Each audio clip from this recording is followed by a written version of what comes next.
এবার আমরা পড়ব সমুদ্রের উপকূল এবং সেই সংক্রান্ত কিছু টার্মিনোলজি বা পরিভাষা। তো প্রথম আসছে আমাদের টার্মিনোলজির মধ্যে কতগুলো ভাগ রয়েছে। প্রথম আসছে একদম প্রথমে যে তটভূমি। তটভূমি কাকে বলে? তটভূমি হচ্ছে উপকূলের সম্মুখভাগকে বলা হয় তটভূমি। তো এটা হচ্ছে আমাদের উপকূল, যেটাকে আমরা সমুদ্রের পাড় বলতে পারি, এবং উপকূলের সম্মুখভাগ মানে সামনের দিকটা। তাহলে এই সামনের দিকের টোটাল অংশটাকে আমরা বলছি, এখান থেকে শুরু করে এই অবধি এই টোটাল জায়গাটাকে আমরা বলছি তটভূমি। এই তটভূমিতে কি হয়, যখন ভরা কোটালে ভাটা হয়, এই ভাটার সময় জলরাশি কি হয় আমরা জানি যে ভাটার সময় জলরাশি নেমে যায় এবং জোয়ারের সময় জলরাশি ওপরে উঠে যায়। তাহলে এই ভাটার সময় কি হয়, জলরাশি নিচে নেমে যায় এবং স্থলভাগের দিকের উঁচু পাড় বা পার্বত্য অঞ্চলে ভিগুরেখা বা যতদূর পর্যন্ত ঝটিকা তরঙ্গ জল পৌঁছায় সেই স্থান পর্যন্ত তটভূমি বিস্তৃত। দেখছি এইটা হচ্ছে খাড়া পাড় বা এটাকে ভৃগু ঢাল বলতে পারি। কি হয়, যখন প্রচন্ড ঝড় বৃষ্টি হয় তখন ম্যাক্সিমাম একটা সীমাবধি ঢেউগুলো ওপরে উঠতে পারে, ঠিক আছে। তো এই ভৃগুর দিকে বা খাড়া ঢালের দিকে যতদূর ঝটিকা তরঙ্গ থাকে সেই অবধি কিন্তু আমাদের এই তটভূমিটা বিস্তৃত। তাহলে শুরু হচ্ছে এখান থেকে, এদিকে ম্যাক্সিমামটা থাকছে। তো এই যে টোটাল এত বড় তটভূমি, এটাকে আবার এর অবস্থান অনুযায়ী তিনটে ভাগে ভাগ করা হয়েছে। কি কি? সম্মুখ তটভূমি, পশ্চাৎ তটভূমি এবং পুরোদেশীয় তটভূমি। তো প্রথমেই আমরা পড়বো হচ্ছে পশ্চাৎ তটভূমি, তারপরে পড়বো সম্মুখ তটভূমি, তারপরে পুরোদেশীয় তটভূমি। এই ছবিতে যেখানে যেখানে যেটার অবস্থান রয়েছে সেই অনুযায়ী কিন্তু তটভূমিগুলো অবস্থান করছে। তো প্রথমে যদি আমরা পশ্চাৎ তটভূমিটা পড়ি, এক্ষেত্রে আমরা কি দেখতে পাবো, যে বলেছে সম্মুখ তটভূমির ঊর্ধ্ব অংশ ও ভৃগু তটের পাদদেশের মধ্যে বিস্তৃত অংশকে বলা হয় পশ্চাৎ তটভূমি। কি? সম্মুখ তটভূমি, এটা সম্মুখ তটভূমি, এর সামনের অংশ, ঠিক আছে, বা অগ্রবর্তী অংশ বা ঊর্ধ্ব অংশ, এবং এটা আমরা জানছি হচ্ছে ভৃগু। এই ভৃগু তটের তাহলে সম্মুখ তটভূমি এবং ভৃগু তটের পাদদেশের মধ্যে যে অংশটা বিস্তৃত রয়েছে তাকে বলা হচ্ছে পশ্চাৎ তটভূমি। এক্ষেত্রে আমরা এটাও বলতে পারি যে ঝটিকা তরঙ্গের জল ঠিক যতদূর পর্যন্ত পৌঁছায় ততদূর অবধি কিন্তু পশ্চাৎ তটভূমিটা বিস্তৃত। শুরু হচ্ছে সম্মুখ তটভূমির আগের থেকে আর বিস্তৃত হচ্ছে ঝটিকা তরঙ্গের জল বা হাই ওয়েভ। ঝটিকা তরঙ্গের আর একটা নাম হচ্ছে স্ট্রম ওয়েভ বা হাই স্ট্রম ওয়েভ। তো এই অবধি যত দূর অবধি পৌঁছায় সেই অবধি হচ্ছে পশ্চাৎ তটভূমি। এরপরে আমরা পড়ব হচ্ছে সম্মুখ তটভূমি। সম্মুখ তটভূমি হচ্ছে, আমরা জানি যে ভাটার সময় কি হয়, জল নেমে যায়। এই ভাটার সময় জল যত দূর পর্যন্ত নেমে যায় সেই নিম্ন সীমা থেকে জোয়ারের জলসীমায় যত গড় উচ্চতা পর্যন্ত বিস্তৃত অংশটাকে বলা হয় তটভূমি, সম্মুখ তটভূমি। তো প্রথমেই যেটা আসছে পশ্চাৎ তটভূমির পরবর্তী অংশে আসছে সম্মুখ তটভূমি। এই অংশে কি হচ্ছে যে ভাটার সময় একদম জল নেমে যাচ্ছে এবং জোয়ারের সময় জল উঠে যাচ্ছে, এই দুটো গড়ের মধ্যবর্তী অংশটা যদি আমরা আরো একটু পরিষ্কার করে দেখি তাহলে কি হচ্ছে, বলা হয় যে মরা কোটাল এবং ভরা কোটালে ভাটার সময় চিহ্নিত সর্বনিম্ন জলতল সীমার মধ্যবর্তী অংশকে সম্মুখ তটভূমি বলা হয়। অথবা যত পর্যন্ত ভাটার সময় ম্যাক্সিমাম জল যেখানে নেমে যায় সেই নিম্নতম জলসীমা থেকে জোয়ারের গড় উচ্চতম জলসীমা, এখানে নিম্নতম জলসীমা থেকে জোয়ারের গড় বা জোয়ারের জলসীমার গড় উচ্চতা পর্যন্ত এই বিস্তৃত অংশটাকে বলা হচ্ছে সম্মুখ তটভূমি। আচ্ছা, লাস্ট আসছে হচ্ছে পুরোদেশীয় তটভূমি। পুরোদেশীয় তটভূমিটা একদম সমুদ্রের মিডল বা একদম মধ্যবর্তী অংশে থাকছে। তো পুরোদেশীয় তটভূমিটা কি হয়, বলেছে সমুদ্রের নিম্ন জলসীমা থেকে মহীসোপানের শেষ প্রান্ত পর্যন্ত বিস্তৃত অংশকে পুরোদেশীয় তটভূমি বলা হয়।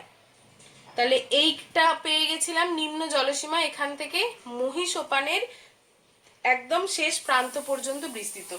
মহীসোপান কি সেটা আমরা কিন্তু ক্লাস 11-এ পড়েছিলাম। সমুদ্রের স্থলভাগে যে সমস্ত বিভিন্ন ভূমিরূপ দেখা যায় তার মধ্যে মহীসোপান, মহীঢাল এবং মহীজাগান, এগুলো আমরা পড়েছিলাম। তো এই মহীসোপান যেখান থেকে শুরু হচ্ছে বা মহীসোপান যেখানে শেষ হচ্ছে, শেষ প্রান্ত পর্যন্ত, এই যেটা সমুদ্রের তলায় একদম চলে যাচ্ছে, একটা 3000 মিটারের মধ্যে থাকে, তো সেইটা হচ্ছে, সেই অংশটাকে আমরা বলছি পুরাদেশীয় তটভূমি। এই পুরোদেশীয় তটভূমি কি হয়, সর্বদাই জলের তলায় থাকে, যেটাকে আমরা দেখতে পাই না, কারণ এটি কখনোই কিন্তু জলের উন্মুক্ত হয় না।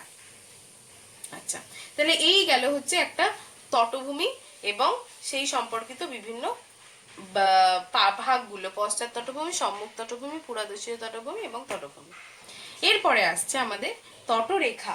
তটরেখা বা যেটাকে বলা হয় শোর লাইন। তটরেখা কি বলেছে, সমুদ্র যেখানে এসে স্থলভাগে মিলিত হয় সেই ছেদরেখা বা সীমারেখাকে বলা হয় তটরেখা। এই যে সমুদ্রের জলের ঊর্ধ্বসীমা ম্যাক্সিমাম এই পর্যন্ত পৌঁছায় এবং তারপরটা হচ্ছে স্থলভাগ। তো আমরা সমুদ্রে বেড়াতে গেলেও দেখতে পাই যে একটা জল একটা ম্যাক্সিমাম লিমিট অবধি এসে বা একটা নির্দিষ্ট জায়গায় এসে আমাদের স্থলভাগকে পৌঁছাচ্ছে। তো যেখানে ঠিক যে লাইন বরাবর এখানে ছেদ করছে, যদি এটা আমি ধরে নিলাম যে এখানটায় আমাদের সি বিচ রয়েছে, এখানটায় বিচ রয়েছে আর এখানটায় সমুদ্র রয়েছে, তাহলে দেখতে পাচ্ছি যে সমুদ্রের ঢেউগুলো ঠিক এই লাইনে এসে বিচকে মিট করছে, তাহলে এই লাইনটা হবে তখন আমাদের তটরেখা বা ছেদ রেখা। যেহেতু সীমা বা ছেদ এটা, তাই জন্য এটাকে তটরেখা বলা হয়। কিন্তু কি হয়, অনেক সময় দেখা যায় এই সীমারেখা স্থির থাকে না। কখন স্থির থাকে না, জোয়ারের সময় দেখি আমরা জল এগিয়ে আসছে, ভাটার সময় জল নেমে যাচ্ছে, আবার কোনো কারণে সুনামি বা ঝড় বৃষ্টি হলে দেখছি ঢেউ আরো এগিয়ে আসছে এবং ঢেউটা হয়তো এখানে এসে মিট করছে। তাহলে তটরেখা তখন কি হচ্ছে, আরো উপকূলের দিকে, উপকূল ভাগের থেকে মানে স্থলভাগের দিকে এগিয়ে আসছে জলভাগ থেকে। তাহলে এই তটরেখার স্থান কখনোই স্থায়ী নয়, সময় এবং পরিস্থিতি বা পরিবেশের সাথে সাথে পরিবর্তিত হচ্ছে, সেই জন্য বলা হয় তটরেখা একটি অস্থায়ী রেখা। জোয়ার ভাটা বা সমুদ্র তরঙ্গের প্রভাবে যে কোনো মুহূর্তে এই রেখার পরিবর্তন হয়।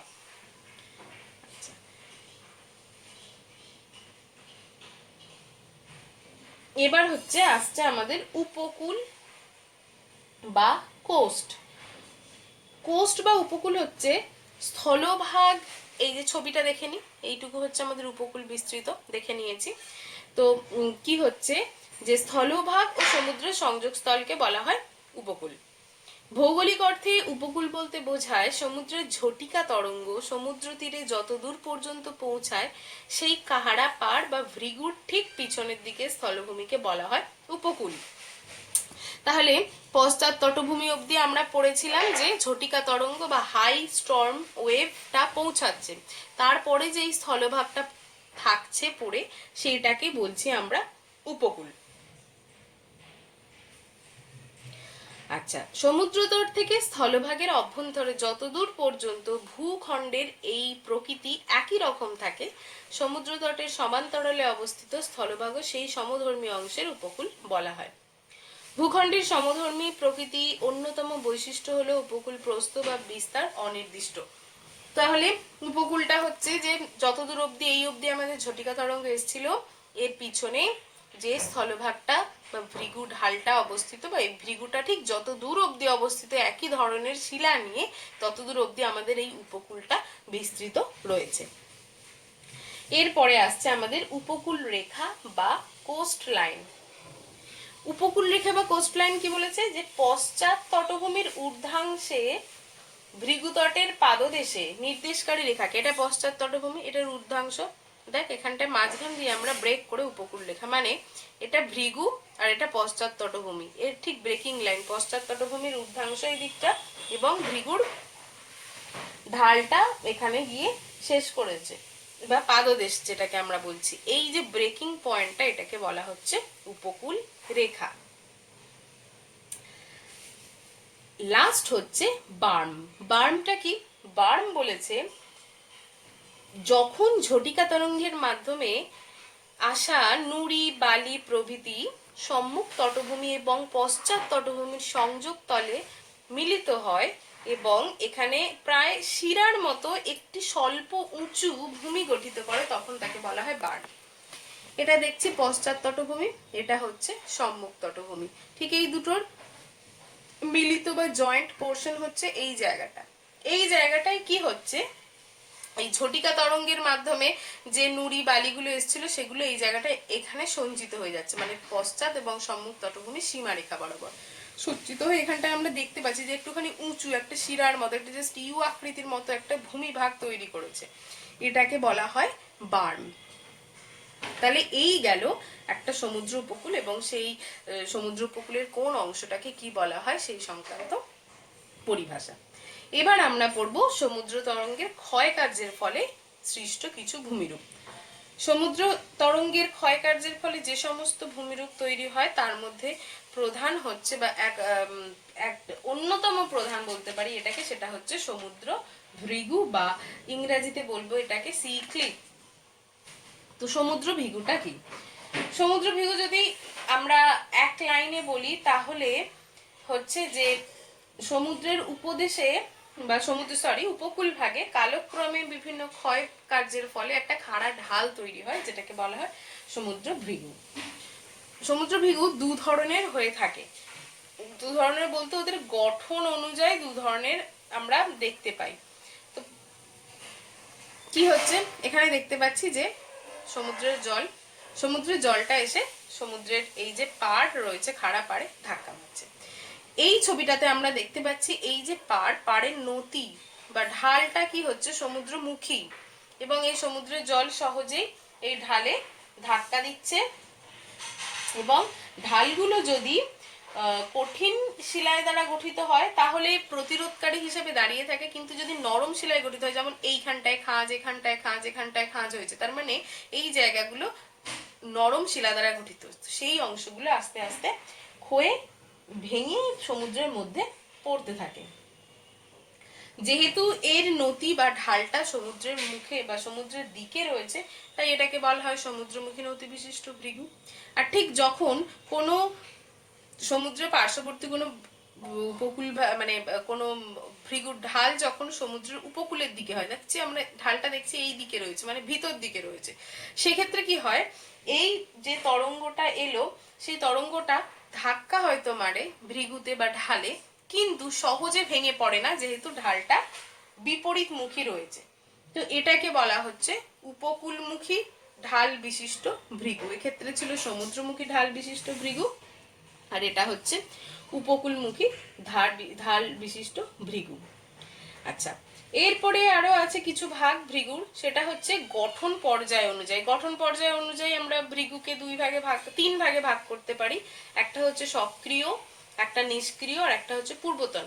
সক্রিয় মানে আমরা ইংরেজিতে সক্রিয়কে বলি অ্যাক্টিভ। এক্ষেত্রে কি হয়, সমুদ্রের ক্ষয়কার্য বিভিন্ন প্রাকৃতিক ক্ষয়কারী শক্তির প্রভাবে ভৃগুর ক্রমাগত পশ্চাৎপসরণ ঘটতে থাকে এবং শিলা উন্মুক্ত হয়ে যায়, মানে ক্রমাগত ধাক্কা মেরেই যাচ্ছে, এবং পশ্চাৎ অপসারণ মানে পিছন দিকে এই ঢালগুলো ভেঙে ভেঙে আরো ভেঙে ভেঙে ভেঙে ভেঙে পড়ে পিছন দিকে চলে যাচ্ছে সমুদ্র, তার মানে সামনে উপকূলের দিকে এগোচ্ছে। এটাকে আমরা সক্রিয় ভৃগু বলছি। নেক্সট আসছে নিষ্ক্রিয় ভৃগু। নিষ্ক্রিয় ভৃগু কি হয়, অনেক সময় এই সমুদ্রের পাড় উদ্ভিদে আচ্ছাদিত থাকে, ফলে সহজে এই পাড়টা বা এই ঢালটা, ধরে নিলাম এর উপরে যে গাছ আছে, গাছ থাকলে কি হবে, গাছ সবসময় ওর শিকড় দিয়ে এই ভূমিভাগকে আঁকড়ে রাখার চেষ্টা করবে, ফলে সহজে এই জল ধাক্কা মারলেও এই ঢালটা কিন্তু ভেঙে পড়বে না। এটাকে বলছি নিষ্ক্রিয় ভৃগু। আর পূর্বতন ভৃগু হচ্ছে যে সমস্ত ভৃগুগুলোর ওপরে আর সমুদ্রক্ষয়ের কোনো প্রভাব নেই, তার পরিবর্তে অন্যান্য প্রাকৃতিক শক্তির মাধ্যমে ক্ষয় এবং অপসারিত হয়, সেগুলোকে বলা হয় পূর্বতন ভৃগু। তাহলে এই হলো ভৃগুর গঠনের পর্যায় অনুযায়ী প্রকারভেদ। এরপরে আসছে জলবায়ুর পার্থক্য অনুযায়ী। যে দেশে বা যে জায়গায় জলবায়ু যেরকম সেই অনুযায়ী ক্ষয় কাজ বা বহন কাজ বা সঞ্চয় কাজ হয় আমরা জানি। তো শীত প্রধান দেশের ভৃগু কিরকম হবে? শীত প্রধান অঞ্চলে কি হয়, অল্প ঢাল বিশিষ্ট ভৃগু হয়। কারণ কি হয়, শীত প্রধান অঞ্চলে সমুদ্র তরঙ্গের শক্তি কম থাকে এবং হিমবাহের প্রভাব বেশি থাকে, ফলে পুঞ্জিত ক্ষয় হয়, সেই জন্য ভৃগুর ঢাল হয় কম। নাতিশীতোষ্ণ অঞ্চলে কি হয়, পশ্চিমা বায়ু কিছুটা শক্তিশালী থাকে, সেই জন্য খাড়া আকৃতির ভৃগু তৈরি হয়। আর ক্রান্তীয় অঞ্চলে কি হয়, উদ্ভিদের আচ্ছাদন থাকে, এছাড়া প্রবাল প্রাচীর থাকে। ফলে এই উদ্ভিদের আচ্ছাদন এবং প্রবাল প্রাচীরের বাধায় কিন্তু ভৃগুগুলো পশ্চাৎ অপসরণ ঘটলেও সেটি আস্তে আস্তে ঘটতে থাকে। আর শুষ্ক অঞ্চলে বৃষ্টিপাত একদমই হয় না। নদীর মাধ্যমে যে সমস্ত সঞ্চিত পদার্থ আসে সেগুলো খুব কম আসে এবং ভৃগু খাড়া হয়। তাহলে এই গেল জলবায়ু অনুযায়ী 4 জায়গার পেলাম আমরা শীত, নাতিশীতোষ্ণ, ক্রান্তীয় এবং শুষ্ক অঞ্চলের ভৃগু। এরপরে আসছে শিলাস্তরের প্রকৃতি ও গঠন অনুযায়ী। শিলাস্তরের প্রকৃতি ও গঠন অনুযায়ী এখানেও আমরা 4টে ভাগে ভাগ করছি। এক হচ্ছে ক্ষয় প্রতিরোধী খাড়া ভৃগু। ক্ষয় প্রতিরোধী খাড়া ভৃগু কি হচ্ছে, যেখানে কঠিন শিলা দ্বারা গঠিত যে ঢালগুলো, সেখানে সমুদ্রের জলের ধাক্কায় সহজে ঢালটা ভেঙে পড়ছে না, এটাকে বলা হচ্ছে ক্ষয় প্রতিরোধী খাড়া ভৃগু। সাধারণত চক, বেলে পাথর এই জাতীয় শিলায় এই ভৃগু ঢাল গঠিত হয়। দুর্বল ভৃগু, দুর্বল ভৃগু বলছে আমরা জানি কাদা পাথর খুব দুর্বল। কাদা পাথর জাতীয় গঠিত শিলায় গঠিত অঞ্চলে কি হয়, সহজে সমুদ্রের জল এসে ধাক্কা মারে এবং ভৃগুটা বা এই ঢালটা ভেঙে ভেঙে সমুদ্রের মধ্যে মিশে যায়। এই ঢালটা হয়তো এতটা বিস্তৃত ছিল, কিন্তু এখন ভেঙে এখানে চলে এসছে। আগে হয়তো এত দূর ছিল, সেটা ভাঙতে ভাঙতে পিছন দিকে সরতে সরতে এখানে এসছে। তো এটাকে বলা হয় দুর্বল ভৃগু। যৌগিক ভৃগু, যৌগিক ভৃগুতে কি হচ্ছে, এই ধরনের আমরা খাঁজ দেখতে পাই, মানে কঠিন শিলা কোমল শিলা পরপর রয়েছে। কঠিন শিলাগুলো দাঁড়িয়ে থাকছে, কোমল শিলাগুলো ক্ষয়প্রাপ্ত হয়ে ভেতরে ঢুকে যাচ্ছে। আর হচ্ছে জটিল ভৃগু, জটিল ভৃগুতে কি হয়, আমরা কি জানি যে আমাদের ভূমিভাগের তলায় সবসময় কিন্তু বিভিন্ন ধরনের পাতগুলো অ্যাক্টিভ রয়েছে। তো কোনো কারণে এই পাতের সংঘর্ষ হলে এই ভৃগুটা উঠে যায় অথবা নেমে যায়। এইভাবে যে সমস্ত অঞ্চলে এই ভৃগুটা বারবার উঠে যাচ্ছে বা নেমে যাচ্ছে, সেইখানে এক জটিল ধরনের ক্ষয়কাজ বা সঞ্চয়কাজ যাই হোক না কেন চলে, এইটাকে বলা হয় জটিল ভৃগু। তাহলে এই গেল আমাদের সমুদ্র ভৃগুর প্রকারভেদ। এরপরে আমরা পড়ব সমুদ্রে গুহা। সমুদ্রের মধ্যে কি হয়, বিভিন্ন ধরনের ক্ষয়কাজের ফলে বিভিন্ন ধরনের গুহা তৈরি হয়। তো সেইগুলো হচ্ছে এই যে এই ছবিটার মাধ্যমে আমরা পড়ব হচ্ছে সমুদ্রের বিভিন্ন গুহাগুলো। তো ফার্স্ট আমরা পড়ব হচ্ছে ব্লো হোল। ব্লো হোলটা কি হয়েছে, যদি আগে আমরা সংক্ষেপে ব্লো হোলটা সম্পর্কে জেনে নিই। ব্লো হোল বলেছে যে সমুদ্র ভৃগুতে দুর্বল শিলা থাকলে ক্রমাগত তার আঘাতে প্রথমে একটি গর্ত সৃষ্টি হয় এবং গুহার মধ্যস্থ আবদ্ধ বায়ু সমুদ্র তরঙ্গের আঘাতে সংকুচিত হয়। তারপরে প্রত্যাবর্তনে আবদ্ধ বায়ু প্রসারিত হয় এবং বিস্ফোরণ ঘটিয়ে দেওয়ালে চাপ দেয়। ফলে শিলাগাত্র শিথিল হয়ে যায় এবং গুহাটি অভ্যন্তরের দিকে অগ্রসর হয়। কালক্রমে গুহার ছাদ ধসে গিয়ে গর্তের সৃষ্টি হয় এবং তরঙ্গের চাপে বাতাস ওই গর্ত দিয়ে বের হয়। দেখে নিই আমরা ছবিটা, এটা হচ্ছে সমুদ্র। এই সমুদ্রের জল কি হচ্ছে, আস্তে আস্তে এটা এই টোটাল শিলা বা এই টোটাল পার্টটা একসাথে জোড়া ছিল কোনো একটা সময়। এবার সমুদ্র জল যখন ধাক্কা দিচ্ছে, ও দেখছে যে এখানটায় নরম শিলা অবস্থান করছে। তো ও কি করবে, স্বাভাবিকভাবে এখানে নরম শিলাটাকে ও ক্ষয় করতে থাকবে। ক্ষয় করতে করতে ও ভেতরে ঢুকবে, আবার নিয়ম অনুযায়ী ও বাইরে বেরিয়ে আসবে। তো জল যখন ভেতরে ঢুকছে ক্রমাগত, তখন কি হচ্ছে, তরঙ্গের আঘাতে এই ভেতরের যে বায়ুটা সংকুচিত মানে ছোট হয়ে আসছে জায়গাটা, তারপর যখন বেরিয়ে যাচ্ছে প্রসারিত হচ্ছে। তো ক্রমাগত জলের ধাক্কা, তার সাথে বায়ুর সংকোচন এবং প্রসারণ, এর ফলে এই খাঁজটা আস্তে আস্তে আস্তে আস্তে ভেতর দিকে বাড়তে থাকে। বাড়তে থাকতে থাকতে কি হয়, কোনো একটা সময় জল প্রচন্ড আঘাতে এই টোটাল অংশে, যতটা অংশে এখানে নরম শিলা ছিল তাকে আঘাত করে ক্ষয় করে বাইরে বেরিয়ে যায় এবং ওপরে শিলা স্তরের ওপরের অংশে একটা গর্ত তৈরি করে, যেখান দিয়ে প্রচন্ড জোরে জল বেরিয়ে আসে চারিদিকে একদম ফোয়ারার মতো। এটাকে বলা হয় ব্লোহোল। এই ব্লোহোলকে আবার স্কটল্যান্ডে বলা হয়ে থাকে গ্লুপ। ক্লিয়ার? আচ্ছা, এরপরে আসছে জিও।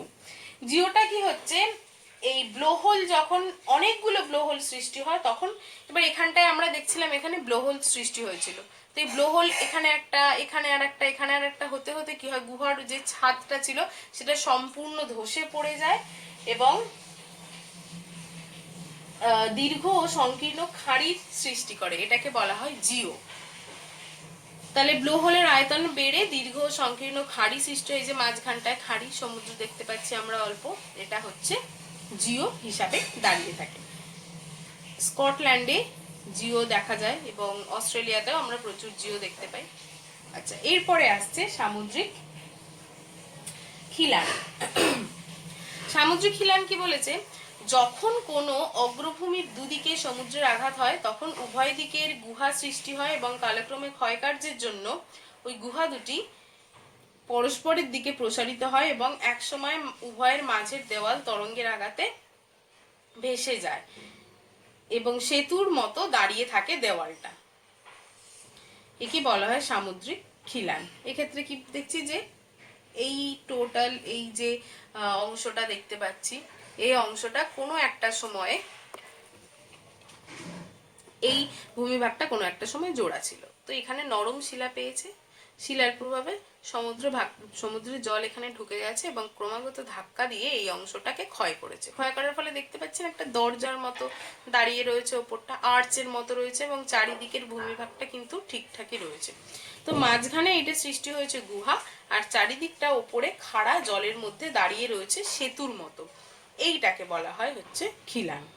এই অংশটাকে এখানেও আমরা দেখতে পাচ্ছি খিলানের ছবি, সামুদ্রিক খিলানও বলা হয়ে থাকে।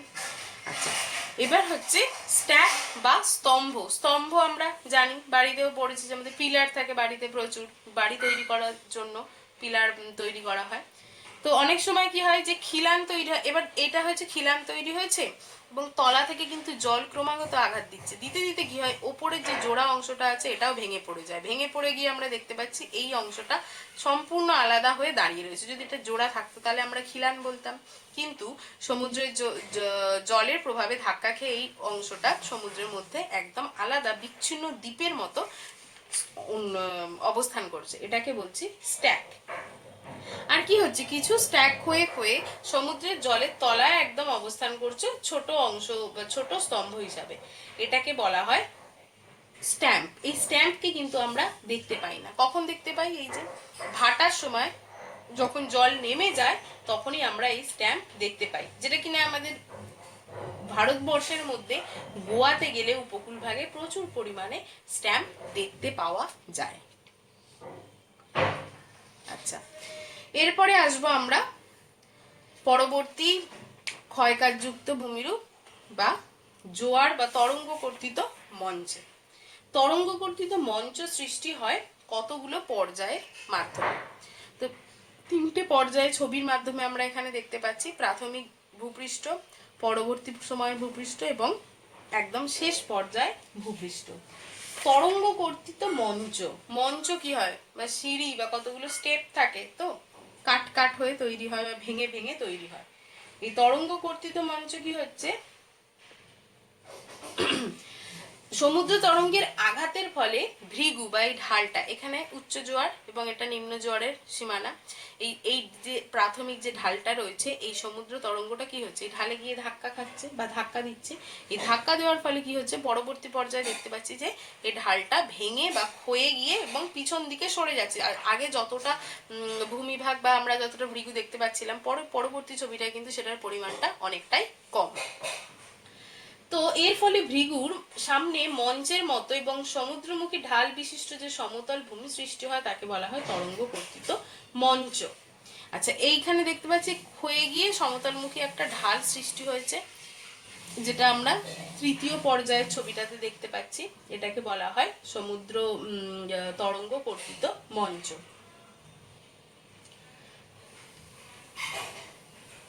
এই তরঙ্গ কর্তৃত মঞ্চের একদম ফাইনাল তৈরি হওয়ার আগে কি হচ্ছে, এই যে সমুদ্রের জলের প্রভাবে ধাক্কা লেগেছিল ভূমিভাগে, ধাক্কা লাগার ফলে দেখছি নরম শিলাটা ক্ষয়ে গেছে এবং এখানে একটা অংশ আমার খাঁজের মতো দাঁড়িয়ে রয়েছে বা ঝুলন্ত অবস্থায় রয়েছে।